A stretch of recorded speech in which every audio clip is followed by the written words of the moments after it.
नमस्ते, स्वागत छ तपाईलाई मेरो यो नयाँ युट्युब च्यानलमा र आजको भिडियो हुनेछ एकदम स्पेशल। यदि भिडियोलाई मन परे लाइक गरिदिनुस्, सब्स्क्राइब गरिदिनुस्। यदि मन नपरे तपाई डिसलाइक गर्न सक्नुहुन्छ, जे पनि गर्नुस्, तर एकचोटी यो भिडियो हेरेर जानुस्। म आजको टपिक लैजाने छु ल्याङ्ग्वेजको बारेमा।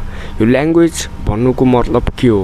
भाषा, सोच र बुझाइ एकअर्काले सञ्चालन गर्ने, सञ्चार गर्ने विधि होइन। यही हो ल्याङ्ग्वेज भनेको। ना ल्याङ्ग्वेज भनेको यस्तो हुँदैन। बोल्ने, लेख्ने, सुन्ने र सङ्केत मार्फत बुझिने कुरा नै भाषा हो।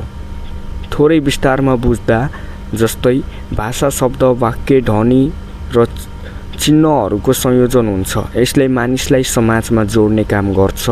हरेक देश वा समुदायको आफ्नै भाषा हुन्छ, जस्तै कि नेपाली, हिन्दी, अङ्ग्रेजी। ठाउँ, सहर, गाउँ, बस्ती, देश र जिल्ला अनुसार हरेकको फरक भाषा हुन सक्छ।